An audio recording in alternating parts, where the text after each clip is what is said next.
자, 이번 시간에 이제 주택법 보시게 될 텐데, 주택법 7문제 출제가 되고요. 단순 암기들이 많아서 상당히 좀 지루한 부분 중에 하나가 되겠습니다. 자, 일단은 저 용어 등에 관한 주제 보게 될 텐데, 주택단지라는 개념부터 확인을 하겠습니다. 그래서 주택단지라고 하는 거, 주택이라고 하는 거, 부대시설, 복리시설 이런 것들이 있는 일단의 땅 덩어리를 가리켜서 주택단지라고 정의를 하게 됩니다. 그래서 시험에는 이제 숫자가 출제 이슈가 되게 되는데, 이 주택단지를 가로지르는 도로 같은 게 있습니다. 자, 그랬을 때 이 일정한 도로의 경우는 주택단지를 두 개로 분리하는 기준점이 되게 됩니다. 그래서 주택단지를 두 개로 분리하는 게 뭐냐라고 하는 것이 있겠고, 자, 일반도로 폭 20m 이상이라고 하는 거, 도시계획 예정도로라는 개념이 있어요. 그 다음에 국지도로가 있습니다. 모두 폭이 8m 이상이 됐을 때 별개의 단지로 본다 해서 논리구조 이런 식이에요. 자, 주택단지가 있을 때 혹시 자, 여기 철도가 있다, 고속도로가 있다 등등등이 있게 되면 단지를 두 개로 보게 된다. 그래서 시험 문제 이슈가 됐던 것은 폭이 일반도로라고 하는 것이 뭔지는 모르겠지만 일반도로의 경우 폭이 20m 이상이 되면 별개의 단지로 본다. 그다음에 도시계획 예정도로, 그다음에 국지도로라고 하는 것은 폭 8m 이상이 되면 별개의 단지로 본다. 그래서 이건 이제 문제 구성할 때 숫자만 물어보는 거야. 철도, 고속도로 등등등은 모두 자, 주택단지를 분리하는 기준점에 해당이 되겠고요. 그래서 두 개 단지가 될 수 없고 한 개 단지만 되는 것이 일반도로 20m 미만이 됐을 때 한 개 단지로 해석을 한다. 그 다음에 이제 도시계획 예정도로, 그 다음에 국지도로에 있어서는 폭이 8m 미만이 됐을 때 한 개 단지로 해석을 한다. 해서 이건 아주 간단한 주제예요. 나머지는 전혀 이슈가 안 되고요. 숫자가 문제가 되게 됩니다. 그래서 자, 20m 이상, 8m 이상이면 두 개 단지, 20m 미만, 8m 미만이 되면 한 개의 단지. 요거만 기억을 해 주실 것. 그래서 바로 지문 가지고 확인해 볼게요. 여러분 자료 245페이지 핵심 지문을 보니까 폭 10m인 일반도로라고 되어 있어요. 그래서 폭 10m인 일반도로로 분리된 토지는 각각 별개의 주택단지다라고 해서 이거 틀리게 구성이 됐죠. 그래서 자, 일반도로는 폭이 20m 이상이 됐을 때 별개의 단지가 된다라고 할 것 틀렸고요. 두 번째 질문은요. 주택단지에 해당하는 토지가 폭 8m 이상인 도시계획 예정도로 분리됐을 때 이때는 각각 별개의 단지로 본다 해서 이 오른편 구성하고 있죠. 자, 보니까 도시계획 예정도로라고 하는 거, 또 아직은 안 나왔지만 국지도로라고 하는 거, 요 두 개 8m 이상이 되니까 이때는 별개의 단지로 본다. 이렇게 답을 구성했고요. 옆에 관련 기출 문제 보니까 27회 때 나왔던 문제가 되겠습니다. 자, 주택법령상 주택단지가 일정한 시설로 분리된 토지 각각 별개의 단지로 본다. 아닌 것을 고르시오. 그래서 항상 법에서는 임계 구성이 되어 있으니까 아닌 거. 일반 도로하고요. 도시계획 예정도로만 기억을 하면 되죠. 그래서 답은 3번인가요? 일반 도로 15m, 폭 15m라고 되어 있어요. 그래서 일반 도로는 폭이 20m 이상이 됐을 때 별개의 단지가 될 테고, 도시계획 예정도로 폭이 8m 이상이 됐을 때 별개의 단지가 되게 된다. 이렇게 가게 됩니다. 그래서 나머지는 전혀 이슈가 안 돼요. 그리고 요거만 출제가 돼도 겁나게 어렵습니다. 그래서 이렇게 해서 답은 3번. 자, 그래서 법조문이 원래 이렇게 되어 있다고요. 주로 지금 각각 별개의 단지로 볼 수 있는 것 예시를 하고 있고요. 일반도로, 도시계획 예정도로, 국지도로라고 하는 것이 던져지게 됩니다. 그러면 이제 아닌 것 하게 되면 20m 미만, 8m 미만은 어떻다? 한 개의 단지. 다시 외울 때 20m 미만, 8m 미만은 한 개의 단지라고 할 것. 그리고 이때 20m라는 숫자는 일반도로, 나머지 국지도로, 도시계획 예정도로라고 하는 것은 8m 미만. 이렇게 가게 됩니다. 그래서 좀 8년 동안 두 번 구성을 했던 문제고요. 하여튼 용어의 정의 아주 단순하게 접근해 주실 것. 그 다음에 이제 검토 드리게 될 것이 공공택지라고 하는 거. 이 공공택지 얘기는 곳곳에서 나올 수가 있는데, 자, 작년에 이제 부동산 학개론에서도 한번 출제가 됐던 쟁점이 되겠습니다. 그래서 나중에 분양가 상한제라는 개념과도 같이 연계가 되는 것이 공공택지라는 주제가 되게 됩니다. 도시개발법에서도 공공택지라는 것을 공부를 했습니다. 일단은 용어의 정의, 공공택지가 뭐냐라고 했을 때 공동주택 건설용지라고 하는 거, 키워드가 뭐라고요? 뒤에 공동주택 건설 용지인데 이것의 의미가 뭐냐면은 이 공동주택 건설 용지를 조성을 함에 있어서 수용 방식을 통해서 그 택지를 조성을 하게 되면 이것을 가리켜서 뭐라고 합니다. 공공택지라고 부르게 됩니다. 수용 방식을 통해서 택지를 조성했다. 그리고 거기가 공동주택 건설 용지다라고 하면 이걸 공공택지라고 부르게 됩니다. 그래서 원래 우리 이제 주택법에서는 공공택지 종류로서 9개나 예시가 되고 있는데 길어서 다 외울 수도 없고요. 겁나 복잡해요. 해서 패턴 잡아내셔야 되죠. 자, 지금 앞에서 나왔던 것 중에서 그런 거 있다고 그랬어요. 포함한다, 옳은 표현, 포함하지 않는다, 틀린 표현 이런 패턴들이 있었고요. 공공택지 종류가 무려 9개나 되기 때문에 출제를 할 때는 아무거나 하나 끌고 들어와서 해당한다 또는 포함한다 이런 식의 지문을 구성할 수 있습니다. 해서 자, 이게 아주 정확하게 제가 통계를 뽑아낼 시간이 없었는데 해당한다, 옳은 표현, 해당하지 않는다, 틀린 표현. 이게 이제 새롭게 나온 패턴이에요. 그래서 일단 지문부터 먼저 보시고 1번 지문 보니까요. 끄트머리에 자, 공공택지에 해당한다 이런 식의 지문이 구성이 되어 있습니다. 246페이지 보고 있어요. 앞쪽은 이제 잡다한 얘기니까 빼고 공공택지에 해당한다라고 해서 옳은 표현 이렇게 구성을 하고 있다고. 이걸 외우려고 하지만 안 돼요. 너무 종류가 많아서 일단은 패턴부터 잡아내셔야 돼. 해당한다, 옳은 표현 이렇게 구성을 하고 있습니다.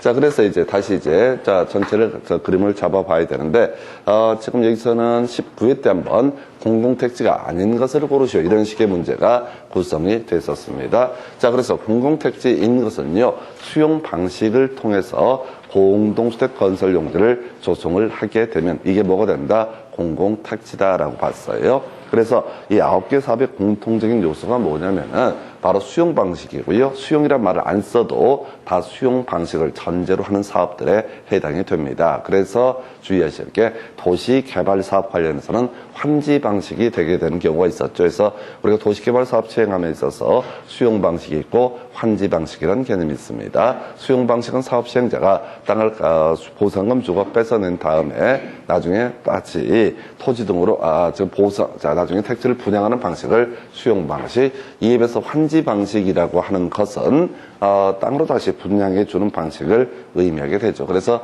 여기서는 틀리게 낼 수 있는 게 하나밖에 없어요. 아닌 걸 고르시오라는 식의 문제를 구성할 때는 도시개발사업 이것만 어떻다 환지 방식인 경우가 존재할 수 있다. 그래서 대놓고 환지 방식 하면 참 좋을 텐데 환지 방식이 아니라고 할지라도 도시개발사업 할 때 도시개발조합이 시행자가 돼서 이렇게 흔들어 줄 때가 있어요. 그래서 우리가 도시개발법에서 도시개발조합이 시행자가 된다라고 하는 것은 이건 뭐가 된다? 환지 방식을 의미하게 됩니다. 그래서 아예 답을 외울 때 두 가지로 가시는 거야. 점점점은 공공택지에 해당한다, 포함한다, 무조건 옳은 표현. 그리고 하나 이슈. 아닌 걸 고르시면 딱 하나 뭐라고요? 바로 자 도시개발 사업이라고 하는 거 요것만 이슈. 왜? 법조문 구조 자체가 도시개발 사업 같은 경우는 괄호 열고 수용 방식에 해당한다 이런 표현을 쓰고 있거든요. 그러면 이제 환지 방식에 해당할 때는 어떻다? 공공택지가 될 수가 없다. 해서 출제는 기술의 문제인데 자 무조건 다 어떻다? 공공택지에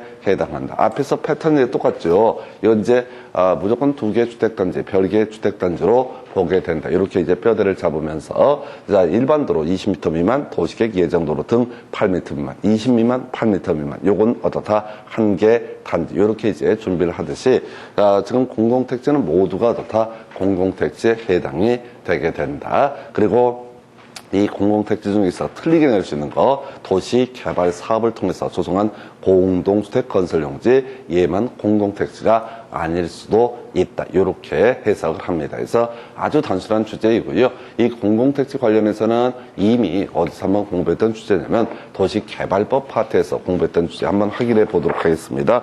이 도시개발법이라고 해서 여러분 자료 기준으로 가서 확인해 볼 것이 자 지금 이제 수용 방식에 따른 도시개발 사업에서 나오는 단어인데요. 교재 114페이지 가서 간단하게 한번 확인을 해 드릴게요. 자, 수용 방식으로 도시 개발 사업을 시행을 해 가고자 합니다. 수용 방식으로 사업을 시행을 해 가고자 합니다. 자, 그때 이제 이슈가 되게 되는 게 공급 방식이라고 해서 자, 지금 추첨이라고 하는 것이 있겠고 수의계약이라는 방법이 있을 수가 있습니다. 하단부에 보시게 되면 자, 추첨이라고 해서 택지와 공장 용지라고 하는 것이 있죠. 그래서 뭐다 330 이하의 단독주택 용지, 그다음에 공장 용지 이런 것들 추첨의 방식으로 분양할 수 있다. 114페이지 제일 하단부 보고 있어요. 자, 그 다음에 이제 공공택지라고 하는 것도 나와 있죠. 그 다음에 주택법에 따른 국민주택 규모 이하의 주택 건설 용지. 그래서 그 밑에 이제 우리가 수의계약은 외우는 게 아니었어요. 수의계약은 읽을 수가 없었고 종류가 많아서. 그래서 외워야 하는 게 뭐가 된다? 추첨이라고 하는 것만 외워달라 해서 자, 도시개발사업 수용 방식으로 사업을 시행해 감에 있어서 자, 추첨의 방식으로 분양할 수 있는 게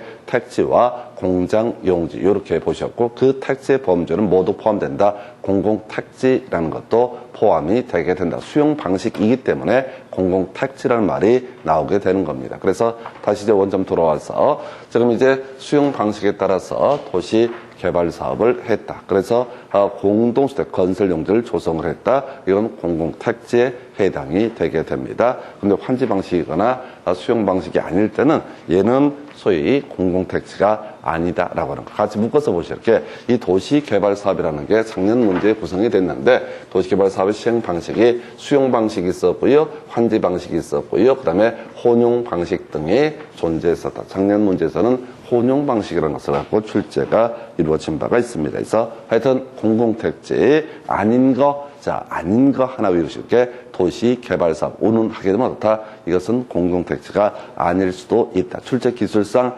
아니게 구성할 수 있는 건 도시개발사업 하나밖에 없습니다. 그래서 하여튼 10년 동안 2번 정도 다뤄진 주제 공공택지 보셨고요. 이건 나중에 분양가 상한제라는 개념과 연계가 되게 됩니다. 그래서 지금 택지를 조성함에 있어서 수용 방식을 통해서 택지를 조성하면 매입하는 방식보다 훨씬 싸게 조성을 하게 됩니다. 그래서 이 택지를 아파트 건설업자한테 상대적으로 싸게 분양하고요. 그 다음에 아파트 건설업자는 싸게 분양받았으니까 아파트 공급할 때도 좀 싸게 분양을 해라 라는 게 분양가 상한제 기본 논리 구조가 되겠고, 작년에 이제 그거 나왔었잖아요. 공공택지에서 점점점 분양가 상한제를 적용하지 않는다 이런 식으로 해서 부동산 학계론에서 정책론 파트에서 하나의 쟁점을 삼았던 바가 있습니다. 그래서 다시 갑시다. 공공택지 다 공공택지에 해당한다. 딱 아닌 거 하나 있다고 그랬어요. 도시개발사업 환지 방식 등에 있어서는 다 공공택지에 해당하지 않는다. 이렇게 하나 보셨고요. 그 다음에 이제 이슈 삼아야 될 게, 자, 주택이라고 하는 거. 이런 게 되게 따분하고 힘들어요. 자, 주택의 정의라는 것을 보게 되면, 자, 이 얘기를 할 때는 우리가 민법하고요. 그 다음에 2차 과목들의 차이점이 나오게 되죠. 그래서 우리 민법에서는 부동산 하게 되면 기본적으로 토지, 건물, 주로 여기서 멈추고, 다음에 민법에서 그 정착물로서 수목이나 농작물도 경우에 따라서 부동산의 범주로 논의가 되는 사례가 있었습니다. 근데 2차 과목에 와서 보게 되면 자, 항상 토지, 건물 외에 주택이라는 용어를 쓰게 돼요. 그래서 주택이라고 하는 것은 자, 뭐야? 건축물의 전부 또는 일부 플러스 부속 토지. 자, 건물과 토지를 묶어서 부를 때 어떻게 정의한다? 바로 주택이라고 정의를 하게 됩니다. 자, 그래서 주택의 정의 관련해서는 제일 중요한 키워드, 나중에 부속 토지라고 하는 것도 다 주택의 한 종류가 되게 된다. 이게 이제 하나의 쟁점이고요. 자, 그래서 주택의 분류라고 하는 거 29회 때, 30회 때 요즘에 이제 나오기 시작하는데, 자, 우리 소유자 수에 따라서 주택을 분류하게 되면 크게 단독과 공동으로 분류할 수 있다. 이 단독주택의 유형에는 협의 단독주택이라는 것이 있고, 다중주택, 다가구주택, 그 다음에 이제 건축법 공부할 때는 여기에 뭐가 포함되냐면 공관이라고 하는 것이 포함이 되게 됩니다. 한편 주택법에서 공동주택에는 다스델립 아파트, 그 다음에 건축법에서는 기숙사라고 하는 것이 포함이 되게 됩니다. 자, 요 두 개의 이제 차이점들을 보게 되면은 주택법은 지어서 분양을 목적으로 하는 그런 법입니다. 그래서 여기 자, 공관이라든가 기숙사라고 하는 것은 주택법에서는 주택으로 분류하지 않습니다. 건축법에서는 여기에다가 공관이라든가 기숙사가 따로 이제 단독 또는 공동의 한 분류로 보게 되는데, 주택법에서는 이걸 지어서 분양을 목적으로 하기 때문에 이 부분에 대해서는 어떻다?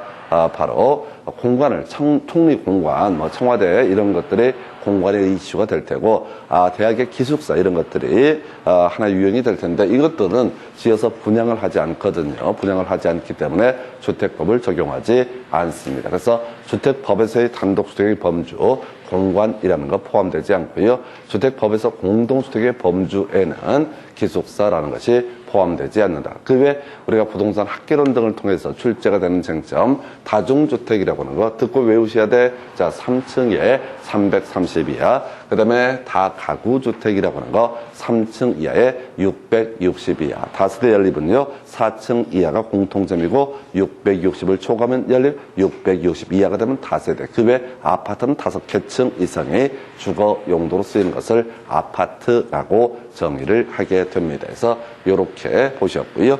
자, 그 다음에 재원 등에 따른 분류에서 국민주택이 외우기가 좀 힘들죠. 그래서 이 국민주택이라고 하는 것은 주체하고요, 재원이라고 하는 두 가지 관점에서 접근을 하게 됩니다. 자, 일단은 공통적인 요소는 국민주택 규모 이하의 주택이라고 정의를 하겠고요.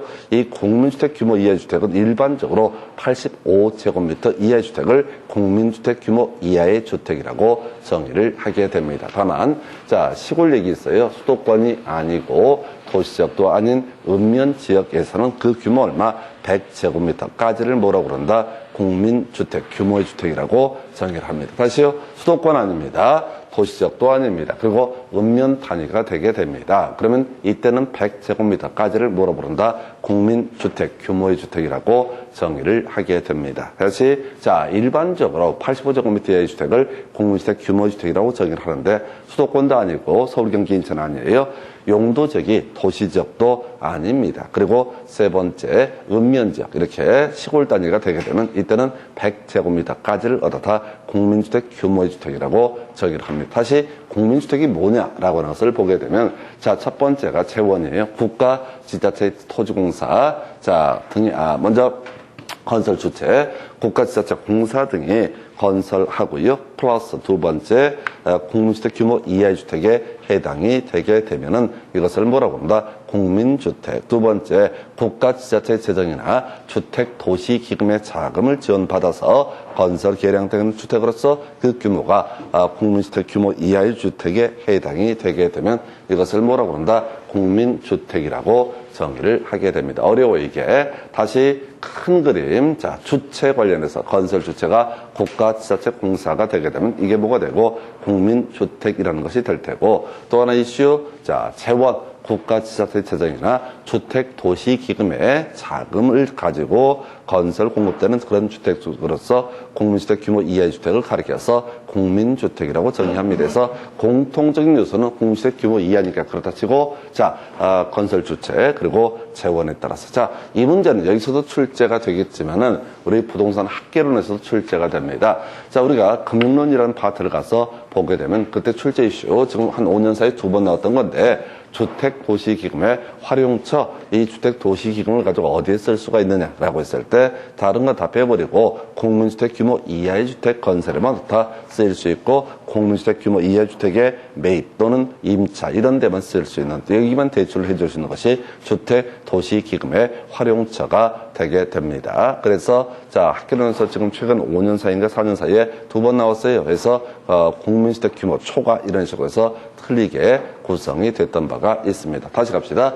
국민주택이라고 하는 것은, 자, 일단 소규모 주택, 그래서 원칙적으로 보통 85제곱미터를 얘기하는데 수도권도 아니고 도시지역도 아니고 읍면 지역에서는 100제곱미터를 의미하게 된다. 그 다음에 주체, 자, 국가, 지자체, 공사, 그 다음에 재원, 국가, 지자체 재정이라든가 혹은 뭐가 있다고요? 바로 주택도시기금에 자금을 지원받게 되면은 이때는 이걸 국민주택이라고 정의를 하게 됩니다. 그래서 상당히 까다로운 게 주택의 분류라는 거 쉽게 암기가 잘 안 돼요. 요 정도 보셨고 바로 지문 가지고 관련한 쟁점들 확인해 보겠습니다. 교재 247페이지 가서 보니까 1번 주택이란 이렇게 돼 있죠. 제일 끄트머리만 가서 보는 거야. 부속 토지를 제외한다 라고 돼 있죠. 해서 문제를 구성할 때 공법은 지문이 길기 때문에 주어서로 끊어서 보셔야 돼. 다른 과목과 다르게 이 법은 거의 공법이라는 과목의 특징이 법조문이 너무 길어요. 전반적으로. 그러다 보니까 낼 게 많다 보니까 처음하고 마지막 주어서로 끊어서 읽는 훈련을 하셔야 돼. 해서 이거 또박또박 읽으면 죽어요. 시험장 가서 또 계속 읽고 있어. 안 좋아. 그래서 시험 보는 데는 독이 돼요. 그래서 주택이란, 건축물의 전부는 일부, 그리고 부속 토지를 묶어서 뭐라 부른다? 주택이라고 부르게 된다. 두 번째, 단독주택에는 다가구 주택에 포함되지 않는다. 틀렸죠? 다가구 다중주택은 뭐가 된다? 단독주택의 일종이 되게 되죠. 그래서 패턴도 나와 있네. 포함되지 않는다. 해서 물론 이게 다 맞지는 않는데 이건 단순 암기 영역이라서요. 3번 지문요. 다세대 주택에서 주거 전용 면적은 건축물의 바닥 면적에서 그 지하층 면적을 제외한 면적으로 한다 해서 틀리게 뽑았는데 버려요. 이런 거 신경 쓰시면 안 돼. 읽어보지 마. 그리고 지금 계속 느껴야 되는 게 몇 개만 외워서 문제를 푸는 거지. 다세대 나왔다고 그래서 또 연립 나왔다고 해서 그걸 하나하나 쫓아가실 수가 없어요. 이게 하나의 정의만 하도 외울 양이 워낙 방대하기 때문에 그래서 3번은 버리시고 4번 아파트의 경우 복도, 계단 등 아파트의 지상층에 있는 공용 면적은 주거 전용 면적에 포함된다 해서 틀렸죠. 이거는 지식이지. 우리가 이제 요 관련한 부분은 어디서 이슈가 되냐면 실거래가 신고제 공인중개사법 관련해서 이슈가 되게 됩니다. 해서 부동산 거래 신고 등에 관한 법률에 따르게 되면은 실거래가로 계약 체결일로부터 60일 내 신고를 하게 돼 있고요. 그때 신고서를 작성하는 방법 중에 하나가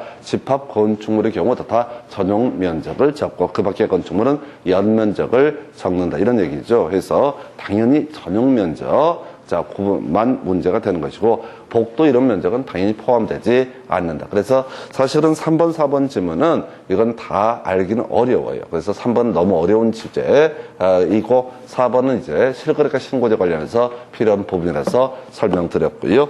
그 다음에 두 번째 그 옆에 관련 기출 문제 볼까요? 주택의 정의에 해당하지 않는 것을 모두 고르시오. 보니까 뒤만 다가구 주택법상 주택의 종류에 해당이 됩니다. 밑에 다세대도 주택의 종류에 포함이 됩니다. 그리고 아닌 게 이제 니은, 리을이 가장 기본이죠. 니은이라고 하는 거. 공간은 건축법에서는 단독주택의 종류로 분류를 하지만은 주택법에서는 다 단독주택이 아니다. 나중에 이제 준주택, 이건 아니구나. 좀 이따 보시겠고. 그 다음에 기숙사도 건축법에서는 공동주택의 종류로 포함을 하지만은 주택법에서는 분양을 하는 게 아니기 때문에 주택의 종류로 아예 편입을 시키지 않습니다. 그 외에 오피스텔이라고 하는 거. 오피스텔이라고 하는 것은 건축법에서는 업무시설로 분류가 되죠. 업무시설. 자산 전문 영교 근주에 해서 주거 업무시설군에 단독주택이라는 용도군 공동주택이라는 용도군 업무시설, 교정 및 군사시설 이렇게 이제 가게 되는데 그렇게 보셨고요. 그래서 기억되고 두 가지만 주택법에서의 주택의 범주에 해당이 된다. 그래서 답은 니은, 리을, 미음 이런 식으로 이제 구성해서 답은 4번 뽑았고요. 단순 암기입니다. 어려워요. 이런 파트가. 근데 이제 주택법이라는 과목의 특징이 뭐냐면은 이렇게 기본 용어의 정의를 외우다 보면 시험 문제 자체가 유형화시켜서 단순하게 구성이 됩니다. 처음 공부할 때가 어렵고 외워두면 좀 편한 과목 중에 하나가 될 거예요. 그 다음에 국민주택 등에 관련된 용어들이 나와 있어요. 다시 가겠습니다. 국민주택, 건설주체, 건설재원, 그리고 국민주택 규모 이하의 주택. 이게 국민주택이라고 정의했고 1번 지문 보니까요. 민영주택이라도 끄트머리 국민주택에 해당한다. 이런 거 틀렸다고 말 자체가 안 돼. 지금 국민주택은 뭐라고 그랬어? 규모 이하가 공통적인 요소였고, 주체, 그 다음에 재원, 이렇게 이제 해석을 했었죠. 자, 2번, 한국토지주택공사. 자, 이제 공적인 주체가 나와 있어요. 그 다음에 수도권 뒤에 80제곱미터, 이게 이제 공적인 주체가 들어가 있고, 토지공사 들어가 있고요. 그 다음에 국민주택 규모 이하의 주택, 85제곱미터 이하 들어가 있죠. 그래서 이것은 어디다? 국민주택에 해당한다. 상당히 문맥이 부드럽지 않았던 지문. 해서 다시 국민주택이라고 하는 게 공통적으로 뭐야? 국민주택 규모 이하의 주택. 그럼 80이면 무조건 국민주택 규모 이하에 해당이 되게 됩니다. 그리고 나서 건설주체가 토지공사니까 이것도 국민주택에 해당한다. 3번 보니까요. 지자체 재정으로 자금을 지원받아 건설되는 주택이 국민주택에 해당하려면, 자, 자금의 50% 이상. 다 완전한 소설이에요. 이런 말 자체가 없어. 그래서 공법이 어려워. 자, 국가 지자체 재정으로 건설 개량되면 어떻다? 그래서 소규모면 그냥 이건 국민주택에 해당이 되게 된다. 해서 3번 틀렸고요. 너무너무 어려워, 공법이. 그래서 공법 문제의 특징이 뭐냐면 답 하나 찍어내는 게 기술이고요. 나머지 지문 3개, 4개를 해설한다는 건 불능에 가깝습니다. 왜? 법조문 자체에 전혀 없는 말이니까. 저처럼 이제 직업적으로 공부를 하고 강의를 하더라도 시험 지문에 이게 딱 나오잖아요. 제일 먼저 무슨 생각이 드냐면, 아, 내가 안 배운 데, 내가 공부 안 한 데서 이런 조문이 있지 않을까라고 쫄아버려요. 그러니까 이제 일반 수험생들은 아주 무너져 버리는 거죠. 모든 얘기가 다 하나도 모를 만한 얘기니까. 그래서 결국 이제 제가 항상 드리는 말씀이, 자, 국민주택이라고 해서 외운 데까지 외우는데 몇 개라도 외워야 된다. 몇 개라도. 그래서 출제하는 기술을 보면 국가지자체, 토지공사, 지방공사, 건설하는 거는 국가지자체는 안 나와. 너무 쉬우니까 국가지자체 안 나오고, 토지공사 나왔으면 앞으로 나올 게 뭐야? 지방공사가 건설하는, 이런 식으로 이제 건들 거라고. 해서 자, 외울 때 이렇게 하자. 공사가 건설하거나, 자, 공적인 재원이 투입되면 그게 뭐가 된다? 국민주택이 되게 된다. 이렇게 단순하게 국가지자체, 토지공사, 지방공사 이렇게 하면 안 돼. 그냥 공사가 건설하거나 혹은 공적인 재원이 투입이 되면 어떻다? 이것을 국민주택이라고 정해요. 요 정도까지는 외우고 들어가셔야 돼. 자, 그 정도 보셨고요. 그 다음에 4번, 수도권에 소지한 읍면지역, 끄트머리 얼마? 100제곱미터. 자, 이 100제곱미터인 주택을 말한다. 라고 해서, 자, 표현이 긴데, 일단, 자, 기본 개념 다시 보고 갑시다. 수도권도 아니고 도시역도 아니고 읍면지역, 시골에서는 얼마? 100제곱미터까지를 국민주택 규모의 주택. 근데 수도권의 읍면지역이라고, 수도권이라고 전제를 해서 수도권지역이 되거나 도시지역이 되게 되면 이때는 국민주택 규모의 주택이 얼마라고요? 85제곱미터 이하가 되게 된다. 그래서 결과적으로 100제곱미터는 국민주택 규모의 주택에 해당하지 않는다라고 하는 것 해서 이렇게 설명을 드렸습니다. 그래서 자, 이게 자, 보셨고 그 정도까지. 그 다음에 이제 세대 구분형 공동주택이라는 개념을 검토를 하게 될 텐데, 얘는요, 자, 일단은 현실에 존재하지 않을 거예요, 지금은. 그래서 이 세대 구분형 공동주택은 1인 가구, 1인 세대를 위해서, 자, 기존의 아파트의 한 공간을 헐어내서 독립적인 주거 생활을 할 수 있도록 만들어 놓은 주택을 가리켜서 세대 구분형 공동주택. 현실적으로 아마 지금 없을 겁니다. 지금 이게 이 정책이라는 게 작년 한 10월, 8월부터 계속 정부에서 추진을 하는데, 취지는 뭐냐면 이런 식이야. 그동안에 아파트라고 하는 게 뭐 20평이든 30평이든 특징들이 뭐냐면은, 자, 1인 가구, 1인 세대는 맞지가 않아요. 그런데 자, 기존 아파트의 일부를 출입문을 좀 따로 만들어가지고, 자, 뭐 서너 평, 몇 평이 될지는 모르겠지만은, 이렇게 아예 독립적인 세를 들어서 할 수 있게 만들어 놓은 거. 이걸 이제 세대 구분형 공동주택인데 아직은 현실화 되지 않았어요. 지금 일부 아파트 건설하는 과정에서 자, 입주 예정자한테 물어봅니다. 세대 구분형 공동주택 선택할 거냐 말 거냐. 사람들이 이게 뭔지 모르니까 아무도 선택을 하지 않습니다. 그래서 이제 추가적인 정책으로 나온 것이 기존의 주택이라고 하는 것을 헐어가지고 문을 2개를 만들어서 독립된 주거 생활을 할 수 있도록 하면서, 자, 어떻게 해보자. 개조를 해보자. 그래서 세를 받을 수 있도록 해보자. 이런 식의 개념이 허가 대상 세대 구분형 공동주택이라는 개념이 되는데, 전체 맥락 겁나 길어요. 공동주택의 주택 내부 공간의 일부를 세대별로 구분해서 생활이 가능한 용도 점점점 되어 있는데 필요 없고, 결국은 구분 소유는 인정되지 않는 주택 해서 세대 구분형 공동주택이라는 게 자, 저 뭐죠? 집주인이 2명이 될 수는 없고, 결국은 한 사람이 집주인이 되는 구조. 이걸 세대 고분형 공동주택에서 일단 시험용으로 별 장난칠 건 아닌데 구분 소유를 할 수 있는 주택이냐 없는 주택이냐라고 하면 구분 소유를 할 수 없는 주택이라고 일단 하나 깔아야겠고요. 답은 안 될 거예요. 이런 것들은. 그 다음에 이제 건축 기준 요거 이제 숫자 외우는 거 해서 제가 이거 이렇게 해가지고 세대 구분형 공동주택은 자 애초에 처음 나왔던 게 사업계획 승인 대상인데 3.3이라고 하는 것이 이슈가 되게 됩니다. 세대 구분형 공동주택은 뭐라고요? 3.3이라고 해서 나머지는 부차적인 얘기. 여기는 이제 출제를 하게 되면 보나마나 괄호넣기 문제밖에 출제할 거리가 없어요. 그래서 이건 3.3 세대 구분형 공동주택은 3.3 일단 치고 들어가셔야 돼. 그 다음에 이제 또 하나 23 이렇게 가야 되는데요. 33, 23 해서 자 일단 요거 가지고 설명을 좀 간단히 드리겠습니다. 자 주택 단지가 있습니다. 또 그 주택 단지 안에 여러 개의 동이 있을 수가 있을 텐데 세대 구분형 공동주택은 주택단지 전체를 기준으로 봤을 때 3분의 1을 넘지 아니할 거 돼 있어요. 자, 전체로 봤을 때는 3분의 1을 넘지 아니할 것. 그 다음에 두 번째 동단위로 이제 판단을 하게 됩니다. 자, 그래서 지금 여기 면적이구나. 전체 면적 단위로 봤을 때도 다 3분의 1을 넘지 아니할 것. 그래서 일반 주택이 3분의 2 이상이 돼야 되고 세대 구분형 공동주택은 3분의 1을 넘지 3분의 1까지만 뽑을 수 있다라는 의미. 근데 보시다시피 길어서 출제하기가 어려워요. 그래서 일단은 세대 구분형 공동주택 관련해서 출제를 하면 괄호넣기 문제 3, 3, 23 이렇게 가셔야 돼. 앞에 3, 3은 3분의 1, 3분의 1을 넘지 아니할 것 이렇게 갈 테고 그 다음에 지금 두 번째 허가 대상이라고 하는 개념이 나오는데 이건 이제 뭘 얘기하는 거냐면 자 지금 새로 짓는 아파트를 세대 구분형 공동주택으로 짓게 하려고 하다 보니까 사람들이 뭔지 몰라서 아무도 정책에 협조를 안 합니다. 그래서 혹시 기존에 분양이 돼 있는 주택을 가지고 개조를 해서 세대 구분형 공동주택을 만들어 보자라고 하는 거. 자 그래서 지금 구분된 공간의 세대수는 기존 세대를 포함해서 2세대 이하일 거고요.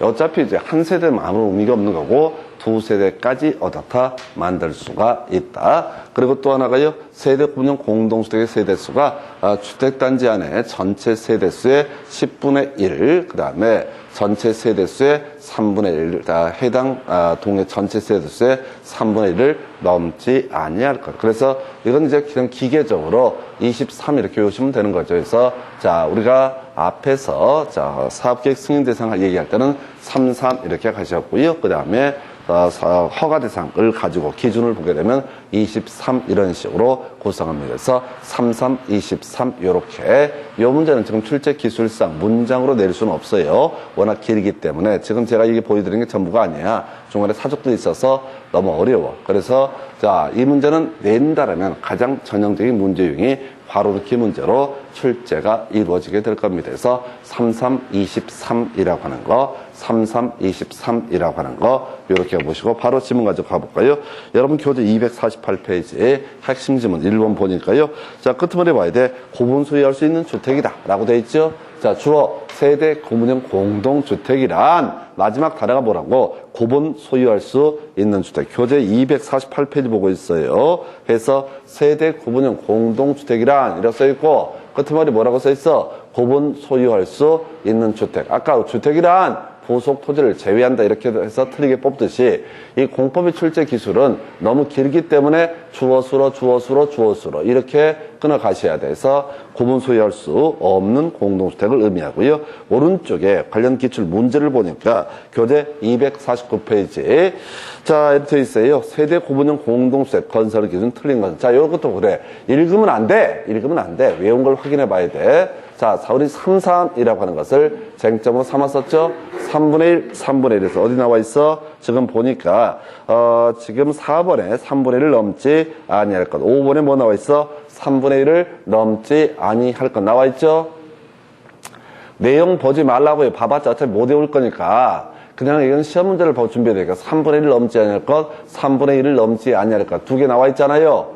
그럼 나머지 이제 지문 가지고 보니까 1번 세대 구분형 공동주택에 세대별로 구분된 각각의 공간마다 별도의 욕실과 부엌, 현관 등을 설치할 이게 이런 의미구나. 그래서 세대 구분형 공동주택은 욕실, 부엌, 현관이 따로 설치가 되고요. 그 다음에 3번 하나의 세대가 통합해서 사용할 수 있도록 세대 간의 연결문 또는 경량 구조에 경계벽 등을 설치할 것 해서 이런 구조죠. 출입문은 다른데 중간에 왔다 갔다 서로 할 수도 있다. 왔다 갔다 문을 통해서 두 집 사이에 오갈 수도 있는 구조. 이게 바로 뭐가 된다? 세대 구분형 공동주택. 근데 이제 답은 뭐였냐면 2번이었는데 이 답은 별로 중요하지 않아요. 자, 보니까 마지막 12제곱미터 이상일까 이런 게 나와 있는데 법에 전혀 없는 말이야. 그리고 이 문제는 그 당시에 뭐였었냐면 법령 개정 과정에서 비슷한 숫자가 바뀌는 게 있었어요. 그 숫자랑 착각을 유도했던 문제. 지금에 와서는 아무런 의미가 없어요. 이게 26회 때인가 27회 때 출제가 됐었는데 그 당시에 이 비슷한 숫자가 14제곱미터라고 하는 숫자가 있다가 사라지는 사례가 있었어요. 그거는 이제 착각을 유도했던 그런 문제입니다. 근데 일단 다른 거 빼버리고 자, 33 절대 문장을 못 외웁니다. 절대 여러분들 문장을 외울 수도 없고 외워지지도 않아요. 그래서 문장을 읽고 이게 생활이 돼버리면 시험장 가서도 또 읽어봤자 어차피 모른다니까. 자기의 분수를 알아야 돼. 이건 사람이 할 수 있는 게 아니에요. 읽다가 지쳐. 내용을 다 알아도 읽다가 지칠 정도로 힘들어요. 그래서 어떻게 해야 된다고? 주어서로 제발 이 공법을 가지고 뭐 이해를 한다 이런 생각들은 꿈에도 하지 마세요.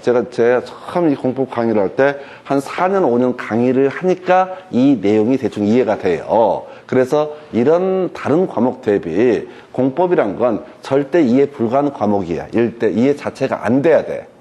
왜? 이게 지금 세대 구분형 공동주택은 어떤 1인 가구, 1인 세대 증가 때문에 사회적 필요성 때문에 이제 만들어진 제도라고 현실에 존재도 안 해. 근데 이게 1인 가구, 1인 세대가 뭐 어쩌고 저쩌고 이런 배경을 다 알 수도 없고 안다 한들 생활에 보탬이 안 돼. 이 세대 구분형 공동주택 8년 동안 지금 한 문제 구성했다고 올해 나올 거냐 안 나올 거냐 확률상 안 나오지. 8분의 1의 확률에 불과하니까. 근데 나왔을 때를 대비해서 우리는 뭘 한다? 자, 33, 23이라고 하는 거. 구분 소유할 수 없는 아이 33, 23 괄호넣기 문제로 준비를 해 주실 거 이렇게 보시고요.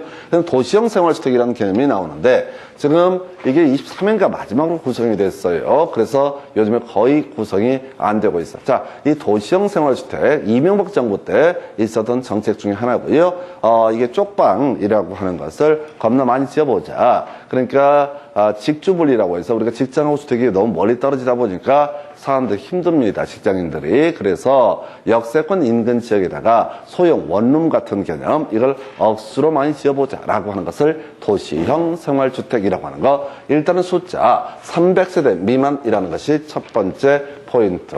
자, 우리가 주택단지라고 하는 것 중에서 300세대라고 하는 것이 많은 의미를 내포하고 있습니다. 주택단지가 300세대 이상이 되면 각종 편의시설을 다 설치되고요. 300세대 미만이 되게 되면 편의시설을 대부분 설치하지 않아도 됩니다. 그래서 도시형 생활주택에서 300세대 미만이라는 이 키워드는 여기는 각종의 편의시설이 하나도 설치가 되지 않는다. 그럼 이제 누구 입장에서 사업 주체라고 해서 집 지어서 분양하는 입장에서는 만약에 다른 조건이 동일하다고 했을 때 300세대 미만이 되면 어떻다? 각종 부대비용을 현저히 줄일 수가 있는 것. 그래서 도시형 생활주택은 부족한 집 문제를 해결하기 위해서 소형, 아주 소형, 쪽방 같은 거, 원룸 같은 걸 겁나 많이 지어달라라고 하는 것이고 정책적으로 배려하기 위해서 조건 자체를 뭘로 규정해버렸다? 300세대 미만이라고 합니다. 그러면 300세대 미만일 때는 편의시설을 거의 설치하지 않는다. 그래서 나중에 도시형 생활주택, 구로나 이런데 가끔 보면 좀 크게 지어놓은 거 있거든요.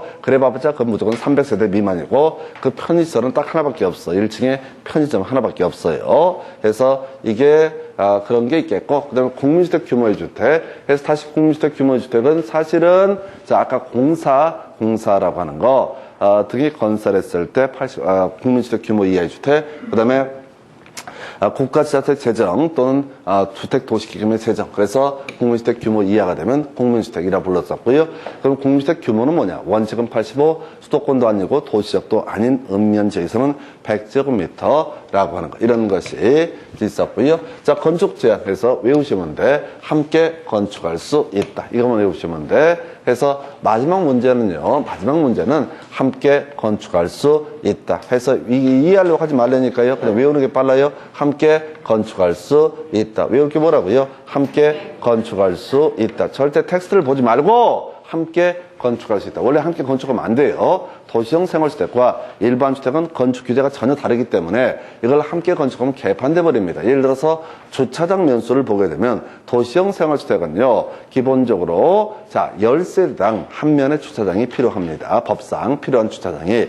일반 주택은 한 세대당 한 면 이상의 주차장이 필요합니다. 근데 일반 주택 2세대하고 도시형 생활주택 20세대를 함께 한 건물에 짓게 되면 주차장이 4면밖에 안 짓거든. 그러면 아사리판이 되는 거야. 그래서 기본적으로 건축 규제의 내용이 다르기 때문에 함께 건축할 수 없다. 근데 예외적으로 어떻게 할 수 있다? 함께 건축할 수 있다. 시험에는 뭐만 뜬다? 예외만 출제가 된다. 그래서 우리가 기억할 건 뭐라고요? 함께 건축할 수 있다. 그럼 볼까요? 이 아이 원룸주택과 85제곱미터를 초과하는 주택 한 세대 함께 건축할 수 있다. 이 집주인이 올라서 살면서 어떻다? 도시형 생활주택을 관리하겠다. 이런 취지인데 이거하고요. 준주거적 상업적에서 함께 건축할 수 있다. 뭘 얘기했어요? 당연히 준주거적 상업적. 이유는 뒤에 있으니까. 해서 이 도시형 생활주택은 원래 여러분 교재 보시면 그 정리해 놓은 게 그 정도일 정도로 양이 방대. 기존의 다세대나 연립이나 아파트 중에서 일정한 요건을 갖추게 되면 그걸 우리가 도시형 생활주택이라고 정의를 하는데 일단 꼭 하나, 300세대 미만하고요. 함께 건축할 수 있다. 이게 가장 기본적인 골격이 되는 거예요. 300세대 미만, 그리고 다 함께 건축할 수 있다. 자, 그래서 바로 지문 가지고 이제 가야 될 텐데, 여러분 교재 보니까 그런 거 나와 있죠? 단지형 다세대라는 거 나와 있죠? 기본서를 보니까 다 도시형 생활주택의 종류에는 단지형 다세대가 있고 그 다음 페이지 단지형 연립이 있고 원룸형 주택이라는 것이 존재한다라고 돼 있어요. 그래서 읽어보지만 원룸형만 하나 체크를 합니다. 그 다음에 이게 이제 벌써 10년쯤 지나서 지금 문제로서 효용 가치가 있는지 모르겠지만 원룸형 주택이라는 걸 보니까 중간에 다세대 연립 아파트 중 나와 있죠? 아파트 중 나와 있어요. 원룸형이라고 하는 거. 자, 원룸형이라고 하는 거. 다른 거 필요 없고, 아파트 중에서, 뒤에 숫자 나와 있어요. 얼마? 50제곱미터 이하가 됐을 때, 50제곱미터 이하가 됐을 때, 이것을 뭐라고 한다? 원룸형이라고 부르게 된다. 이게 이제, 한 10년 전에 나왔던 문제 패턴인데, 기억하기 뭐라고요? 아파트 중에서 50제곱미터 이하가 되면 그게 뭐가 될 수 있다? 원룸형 주택이 될 수 있다. 우리 교재 몇 페이지? 250페이지 위에서 5번째 줄 원룸형 주택이라는 거 나와 있잖아요. 원룸형 주택에 여러 가지 얘기가 있는데 시험에 지금 나왔던 쟁점은 10년 사이에 나왔던 건 아파트 중에서 50제곱미터 이하가 되게 되면 그게 뭐가 될 수 있다? 원룸형 주택이 될 수 있다. 아파트가 뭐라고 그랬어? 5계층 이상이 주거 용도로 쓰이면 그걸 뭐라 부르는데 아파트라고 정의를 하게 되는데 하여튼 아파트 중에서 그 규모 얼마? 50제곱미터 이하가 되게 되면 이것을 뭐라고 그런다? 원룸형. 읽지 말라니까요. 읽지 마. 읽으면 안 돼. 300세대 미만 함께 건축할 수 있다. 아파트 중에서 50제곱미터 이하가 되게 되면 그걸 뭐라고 그런다? 원룸형 주택이라 부른다. 그래서 원룸형 주택에서 사이드 쟁점, 30제곱미터 넘어서게 되면요, 2개의 공간을 구성할 수, 이 30제곱미터 이상일 때 2개의 공간을 구성할 수 있다. 이런 게 나오는데, 다 구질구질한 얘기고, 아파트 중에서, 규모가 얼마? 50 이하가 되면 그걸 뭐라고 한다? 원룸형 주택. 그 3개만 외우면 끝나. 첫 번째, 300세대 미만. 두 번째, 함께 건축할 수 있다. 지금 주기로는 다시 출제할 개연성 거의 없는데, 내면 딱 한 가지밖에 없다고. 함께 건축할 수 있다, 없다. 이것만 내고요. 그 다음에 기존에 10여 년 전에 나왔던 패턴 중에서 아파트 중에서 50 이하가 되면 어떻다? 이것이 원룸형 주택에 해당이 되게 된다라고 해서 바로 지문 가지고 한번 체크를 해볼까요? 여러분 교재 249페이지부터 지문 분석해 드리겠습니다. 249페이지. 자, 첫 번째 지문. 자, 근데 여기 보니까 지문 5개 나와 있는데 하나도 답이 안 됐어. 그러니까 가볍게 가야 돼. 근데 이제 부동산 학기론 할 때도 이게 한두 번 나온 적이 있거든요. 그래서 1번 보니까 도시형 생활주택 300세대 미만 그리고 국민주택 대통령령으로 정하는 주택에서 오른편 포인트가 뭐라고? 300세대 미만이냐 아니냐. 자, 2번 질문 500세대인 국민주택 규모의 주택 도시형 생활주택에 해당하는 틀렸죠? 도시형 생활주택은 얼마? 300세대 미만. 3번 도시형 생활주택은 세대수가 300세대 미만이어야 한다. 오른편. 4번 수도권 정비계획법 따른 수도권의 경우 도시형 생활주택 바로 85제곱미터 이하여야 한다 해서 자 오른편 나와 있어요. 자 아까 우리가 이건 좀 어려운 얘기인데 지금 국민주택 규모주택이 뭐라고 했어요? 수도권이라거나 도시 지역에서는 85제곱미터 이하가 될 테고 수도권도 아니고 도시역도 아닌 읍면지역에서는 100제곱미터까지를 뭐라고 한다? 바로 자 국민주택 규모의 주택이라고 얘기하죠. 그 얘기를 하는 건데 별 의미 없어. 그 다음에 5번 국토기획법에 따른 도시지역에 건설하는 세대별 주거지역 면적 85제곱미터 이하인 아파트 자 도시형 생활주택에 해당하지 아니한다라고 해서 아주 어려웠던 거 아까 설명드렸던 거 아파트는 얼마? 50 이하가 됐을 때 아파트는 뭐가 50 이하가 됐을 때 어떻다? 도시형 생활주택에 해당할 수 분석하지 말고 해석하지 말고 그냥 답을 외워버려요. 아파트라는 얘기가 너무 얼마? 50 이하가 됐을 때 도시형 생활주택에 해당할 수 있다. 다시 기본으로 가겠습니다. 300세대 미만 그리고 50제곱미터 이하의 아파트 등 그리고 마지막 함께 건축할 수 있다. 다시 아파트라는 표현만 나오면 뭐라고요? 50제곱미터 이하가 됐을 때만 도시형 생활주택 또는 원명주택에 해당할 수 있다라고 할 거. 자, 3개 외우기도 더 이렇게 힘들어. 여러분 교재 250페이지 가서 확인을 해보겠습니다. 자, 관련 기출 문제 보기 앞서서 자, 옆에 핵심 지문 답이 됐었네. 준주거지역 끄트머리 함께 건축할 수 없다. 핵심 지문 틀렸죠? 준주거지역 떠있고 뒤에 함께 건축할 수 없다. 틀렸죠? 해서 이게 마지막 문제라고 사실상 실질적인 순서로는 제일 마지막 삼았던 문제가 준주거적 점점점 함께 건축할 수 없다라고 해서 틀렸다고요. 역세권에다가 직장인들을 위해서 함께 건축할 수 있다. 이런 식의 구조가 될 테고 거의 관련 기출 문제 아주 오래전 문제입니다. 24회 대체라고 되어 있는데 22회 때가 문제가 그래요. 해서 보니까 원명주택의 요건 등에 관한 설명 틀린 것은 해서 자 세대별로 독립된 주거가 가능하도록 욕실 부엌을 설치한다. 그냥 원룸 얘기를 하는 겁니다. 그래서 2번 한 3번 보니까 20제곱미터일 때 1개의 공간, 40제곱미터일 때 2개의 공간을 구성할 수 있다. 의미 없어. 아까 30 이상이면 어떻다? 2개의 공간으로 구성할 수 있다. 투룸이 될 수가 있다. 이런 얘기고요. 그 다음에 4번 지문 이게 틀렸다고. 자, 세대별 주거 저장 면적 60제곱미터인 경우 원룸주택에 해당한다 해서 아까 원룸은 무조건 얼마? 50제곱미터 이하. 원룸은 어떻다? 50제곱미터 이하. 그래서 아파트는 원룸이 될 수 있고 따라서 아파트의 경우 얼마? 50제곱미터 이하라고 하는 게 논의 포인트.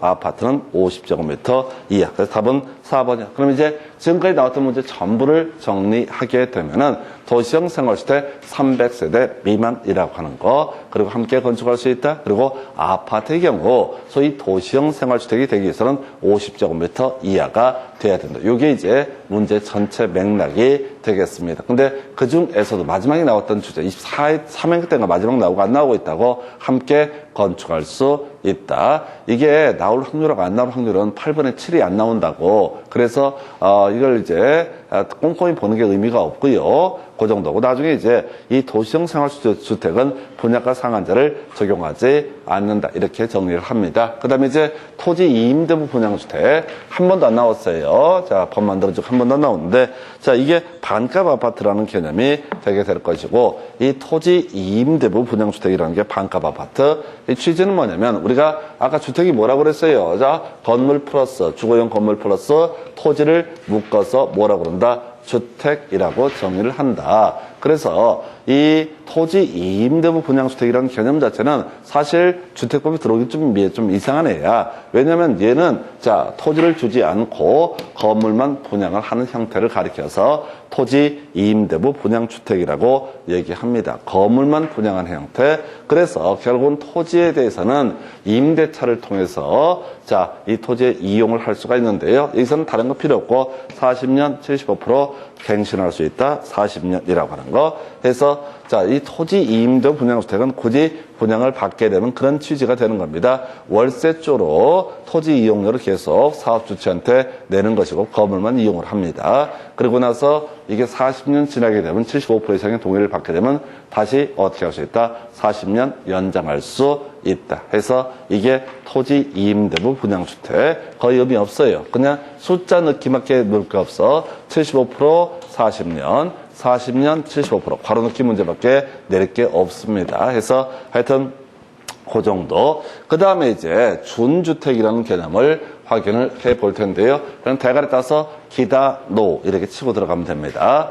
기다, 노에서 기숙사, 다중생활시설, 노인복지주택, 오피스텔이라고 하는 거, 기다, 노. 이걸 뭐라고 그런다? 바로 준주택이라고 부르죠. 아까 자 도시형 생활주택도 그러하고요. 이 준주택도 그렇고 사실은 이제 주택이라고 보기가 좀 민망한 것들입니다. 일반적인 의미에서. 그런데 이제 이명박 정부 때 주택 공급 부족 문제 때문에 이런 정책들을 펼치게 돼요. 그래서 준주택이라고 하는 걸 보니까 자 기숙사라고 하는 건 나와 있고요. 기숙사. 그다음에 자 다중생활시설, 고시호텔, 고시원을 얘기하게 됩니다.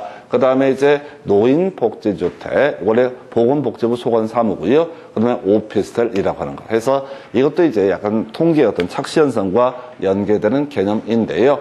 원래 건축법에서 기숙사는 공동주택인데 주택법에서는 분양을 하지 않기 때문에 어떻다? 이것은 준주택이라는 개념으로 분류를 하게 됩니다. 그 다음에 이제 다중생활시설, 고시텔, 고시원이라 불렸던 부분들. 그 다음에 지금 노인복지주택이라는 개념, 오피스텔. 자, 오피스텔은 아까 업무시설. 그래서 이게 이명박 정부 때 주택 가격 급등 이런 사회적 혼란들이 이제 예상이 되는 시점에서 주택 공급을 늘리는 것처럼 시장한테 시그널을 주기 위해서 만든 개념이 도시형 생활주택이고요. 그 다음에 준주택. 그러니까 예를 들어서 전통적으로 정부에서 매년 4만 호 정도를 뽑았다 하십시다. 주택 공급량. 근데 이명박 정부 들어서면서 이제 노무현 정부 때부터 문제가 됐는데 이명박 정부 들어서서 한 해 주택 2만 호 정도밖에 뽑을 여력이 없어. 뭐 이런저런 이유 때문에. 근데 4만 원씩 뽑다가 2만 원을 뽑게 되면 시장이 이상하게 반응을 하거든. 집값 뜬다고 생각하고 투기가 발생하고 등등 사회적 혼란이 발생해. 그래서 이명박 대통령 시절에는 뭘 장난을 치냐면 자 준주택이라고 해서 2만 원, 매년 준주택은 2만 원 나왔어. 그 다음에 아까 뭐가 있었지? 도시형 생활주택 2만 원 해서 토탈 얼마? 얘가 2만 원 나오면 6만 원. 그러니까 사람들이 생각하기를 더럽게 무식하니까 아 이게 노가다 했던 대통령이 오해를 하니까 전에 정부에서 주택 건설할 때 한 해 4만 원 뽑아냈었는데 아 지금은 한 6만 원씩을 뽑아내는 그런 기적을 보여주는구나 라고 생각을 해. 대중들이 자체가. 이게 기존의 준주택이라는 개념, 기단호라든가 또는 이런 것들은 통계에 잡히지 않았다고, 주택으로 아예 분류를 안 했다고. 근데 자 현실적으로 주택 공급량이 부족해지니까 어떻게 이게 주택 시장이 흔들린단 말이야. 그럼 사기를 쳐야죠 국민한테. 우리 겁나게 집 많이 짓습니다. 이런 식으로. 근데 대부분의 기자들도 뭐 그럴 테고 이제 대중들 자체가 이거에 대한 개념이 없이 마지막 숫자만 본다고 통계 착시예요. 그래서 자 2만 원, 2만 원, 2만 원에서 기자들 자체를 무식해. 그러니까 내용 자체를 파악을 못하니까 그냥 올해는 6만 원을 짓는구나. 그러면 이제 노가다던 분이 오해를 하니까 집도 많이 짓는구나. 이렇게 통계 착시 현상이 있고 집값이 좀 안정되는 효과가 있어요. 뭐 그게 좋게 얘기하면 화이트바이가 되게 될 테고 어떻게 보면 이제 뼛속까지 사기꾼이다 이렇게 봐야 돼. 그래서 그잖아요. 단순한 얘기야. 여러분들 그 통계 이런 데이터들을 볼 때 항상 의심하셔야 돼. 거의 대부분의 통계 데이터를 보시게 되면은 그 대부분의 통계는 기본적으로 뭔가 설득을 하려고 하는 거고 설득을 하려고 할 때는 대부분 사기가 매개가 돼 있습니다. 그래서 숫자라고 하는 것에 대해서 사람들이 대단히 민감하게 반응하거든요. 그래서 하여튼 뭐 그렇다 치고 지금 이렇게 보시고 기단호까지 보시고 이거 단순 암기 그냥 준주택인 걸 고르시 아닌 걸 고르시 이런 식으로 구성을 하죠. 해서 자 이런 게 22회 때가 마지막 구성이 됐었고요. 그 다음에 이제 부대 복리 간선시설 우리가 우선 외울 거 부대 복리라도 정확하게 외워주실 거. 자 그래서 부대시설이라고 하는 것부터 정리를 해보겠습니다. 자, 부대시설이라고 하는 것은 엄마 아빠가 퇴근할 때 차를 끌고 아파트 단지 들어가다 마주하게 되는 것들 해서 차를 끌고 퇴근하시게 됩니다. 그럼 제일 먼저 대문 안 보이고요. 대문 옆에는 담장, 경계표 같은 개념이 되겠죠. 담장이라는 개념이 있게 될 것이고 담장 지나서 자, 차를 끌고 지나가면 도로 있어요. 그 도로를 주택단지 안의 도로라고 부르게 될 테고 그 도로 뒤에 뭐가 있어요? 주차장이라는 것이 있게 될 것이고 주차장 뭐 있어요? 관리사무소라고 해서 담장, 주택단지 안의 도로, 주차장, 관리사무소. 이건 스토리를 가지고 외우셔야 돼. 담장, 주택단지 안의 도로, 주차장, 관리사무소. 이걸 뭐라고 한다? 부대시설이라고 정의를 합니다. 자, 이에 대해서 복리시설이라고 하는 거 이렇게 분류를 하죠. 자, 그 주택단지 안에 살고 있는 사람들이 활용을 하는 시설 해서 애들 관련해서는요 어린이 놀이터, 유치원이라는 것이 있고 성인 관련해서는 주민 운동시설, 헬스장, 아파트 단지 헬스장 이런 경우 있는 경우 있거든요. 그 다음에 세 번째 지금 이제 뭐가 있을까? 어르신들 경로당. 그 다음에 마지막이 전체가 모두 모일 수 있는 슈퍼마켓, 미용실, 이런 것들을 근린생활시설이라. 상가에 해당하는 부분이 바로 근생시설에서 하여튼 담장, 주택단지 안의 도로, 주차장, 관리사무소, 이에 대해서 복리시설은 애들 관련해서 어린이 놀이터, 유치원, 성인 관련해서 주민운동시설, 그리고 뒤에 가서 경로당, 근린생활시설. 이거 외우셔야 된다고 해서 이건 그냥 기본 깔아주는 지문이야. 틀리든 맞든 기본 깔아주고 간선시설은 시간 나면 혼자서 외우거나 말거나 근데 가시면 안 되고 일단 부대 복리만 정확히 체크하셔야 됩니다. 여러분 교재 252페이지 첫 번째 박스 주택에 딸린 관리사무소 부대시설에 해당한다 이렇게 구성을 했고요. 그래서 그 다음에 2번 부대시설에 포함한다. 근데 지식 물어봤네요. 틀렸어요. 중간에 보니까 근생시설 이런 거 들어가 있단 말이야. 해서 틀리게 뽑았고요. 3번 질문 복리시설 보니까 유치원 나와 있네요. 유치원 어타 복리시설에 해당한다. 그래서 이렇게 부대와 복리를 비교하는 간선시설까지 욕심내지 마시고 부대 복리라도 똑바로 외우시게 됩니다. 부대 복리 똑바로 외우게 되면 나머지가 뭐가 된다? 간선시설이다. 이렇게까지 잠시 끊었다가 다음 주제 설명드리겠습니다.